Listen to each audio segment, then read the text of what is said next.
Something just hurt you. And instead of saying a single word about it, you went quiet. Not angry, not dramatic, just gone. Somewhere behind your own eyes. In a room nobody else can enter. There's a reason your voice disappears in exactly the moment it matters most. And by the end of this video, you'll know exactly what it is. Maybe you felt this. Someone says something that lands wrong, or doesn't show up the way they should have. And your first instinct isn't to explain how much it hurt. It's to go still. You say, "I'm fine." You change the subject. You let the moment pass in silence, while something much louder is happening inside you that nobody else can see. If that's familiar, you're not broken, and you're far from alone in it. So here's the question worth sitting with. Why does your voice disappear in the exact moment you need it most? Most people read this as punishment. You're giving me the silent treatment. Just talk to me. Why do you always shut down? You might recognize this. It doesn't feel like a choice from the inside at all. It feels like something already happened, before you ever had the chance to decide anything. Here's the one-sentence truth underneath all of it. Going quiet isn't the absence of feeling. It's the nervous system choosing protection over expression. This pattern shows up differently depending on the person. 2 of these happen to you. 2 of these are something you actually choose. See which one is you. The freezer. This one happens to you. Mid-conversation, the words physically stop, not refusal. The access to language just shuts off. The one and done explainer. This one was learned, tried explaining the hurt once, got dismissed or argued with, and quietly decided never to try again. The quiet protector. This one is a choice. Stays silent not to punish the other person, but to protect them from an anger that feels too big to let out safely. The walker. Also a choice. Physically removes themselves from the room before anything gets said that can't be taken back. Think about yourself here. Which one did you recognize first? There are 2 broad ways a person responds when they're hurt. The reactor says everything in the moment, raises their voice, lets it out immediately, processes pain out loud in real time. The vanisher does the opposite, goes still, goes quiet, processes pain in private, often hours or even days later. From the outside, the reactor looks like they care more because their pain is visible. The vanisher looks indifferent. But both are running the exact same internal alarm. One got wired to send it outward, the other got wired to pull it inward. Neither one is colder. They're just opposite settings on the same switch. Picture someone we'll call Maya. Her partner cancels plans last minute, the 3rd time that month. No real explanation, just something came up. Sorry. Something in her chest tightens. Not just disappointment. Something closer to, here we go again.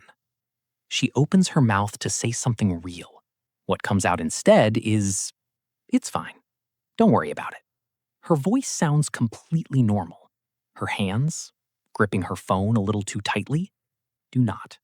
For the next 2 days, her replies get shorter. 1 word, 2 words. Her partner assumes she's just busy with work. She isn't busy. She's somewhere else entirely. Here's the part most people miss. She's not replaying tonight. She's replaying a different night, years earlier, with someone else. The one time she actually said, "This hurt me," and got back, almost word for word, "You're being way too sensitive about this." That single sentence taught her something she never consciously decided to learn. Saying the hurt out loud doesn't get it fixed. It gets it dismissed. So somewhere along the way, her system rewrote the rule. Silence is safer than being told your hurt isn't valid. She's not punishing her partner tonight. She's protecting herself from a feeling that has almost nothing to do with him at all. But here's something most people miss about this entire pattern. It isn't really about the person standing in front of them. Here's the part that flips the usual assumption. Going quiet isn't running away from the relationship. For a lot of people, it's the most careful, controlled thing they do inside it, because they'd rather say nothing than say something in anger they can't take back. The silence that reads as distance is often the opposite. Restraint, built out of care, not the lack of it. Here's a moment almost everyone who does this has lived. You say, "I'm fine." And some small, almost embarrassed part of you is hoping the other person doesn't believe it, that they ask again, that they notice the version of you that isn't fine, even right after you said you were. Sometimes they ask again, and something cracks open enough to say the real thing. And sometimes they don't. And you go quiet again, a little more convinced that saying it out loud never actually changes anything. Here's what almost nobody tells people who do this. The same wiring that shuts your voice down also makes you one of the most observant people in any room. You notice tone shifts before a single word is said. You replay conversations with more precision than the person who actually spoke them out loud. You wait until you're calm enough to be accurate, instead of reacting while you're still flooded with feeling. That isn't a flaw running quietly underneath your relationships. That's restraint, doing exactly what it was built to do. So here's what's actually happening underneath all of it. When the nervous system perceives emotional threat, and a painful conversation absolutely counts, it doesn't only choose between fight or flight. There's a third state, one that trauma researchers describe through what's known as Polyvagal Theory, developed by neuroscientist Stephen Porges. In simple terms, the autonomic nervous system has a third gear, beyond fight or flight, a shutdown state, where the body decides that stillness and silence are the safest option available. That's the freeze response. Not weakness, wiring. But there's a second layer happening at the exact same time. And this one, researchers have actually measured in real conversations. Psychologist John Gottman, studying couples in conflict for decades, found that once emotional intensity crosses a certain threshold, heart rate can spike past 100 beats per minute, even during a quiet exchange. At that point, the part of the brain responsible for clear, articulate speech starts going offline, while a more primitive alarm system takes over. Gottman calls this state flooding.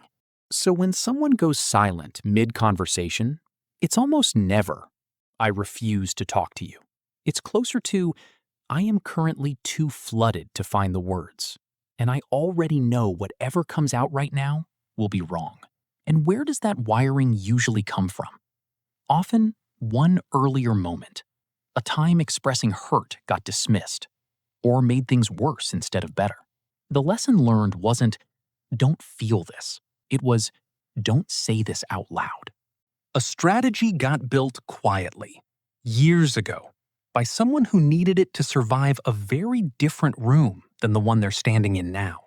The silence isn't coldness, it's a freeze response, running flooding protection, built on a rule that was never updated.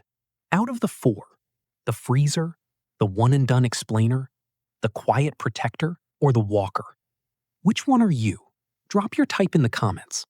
You'll probably notice you're far from the only one. If this explains something you've felt but never had words for, that's exactly what this channel exists to do. Every week, breaking down the psychology behind the patterns people live with but rarely understand. There's another version of this same wiring, one that doesn't look like silence at all. It looks like someone who is always available for everyone else's pain and has never once mentioned their own. The person everyone calls when they're falling apart, who has never let a single person do the same for them. That's what the next video is about.